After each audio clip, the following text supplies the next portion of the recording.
یہ حدیث سن کر آپ کے رونگٹے کھڑے ہو جائیں گے۔ قیامت سے پہلے حالات اتنے سخت ہو جائیں گے کہ لوگ موت کی تمنا کرنے لگیں گے۔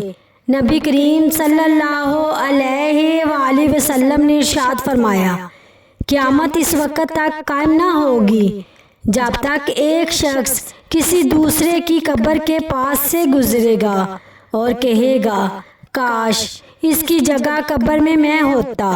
اس حدیث کا مطلب یہ نہیں کہ لوگ موت کی تمنا کریں گے، بلکہ دنیا میں فتنے، ظلم، پریشانیاں اور گناہ اس قدر بڑھ جائیں گے کہ لوگ زندگی کو بوجھ سمجھنے لگیں گے۔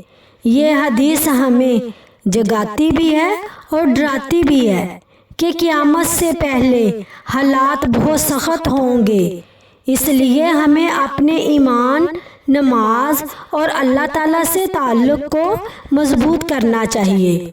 اللہ ہمیں عبرت حاصل کرنے والا اور اپنی آخرت سنوارنے والا بنائے، آمین۔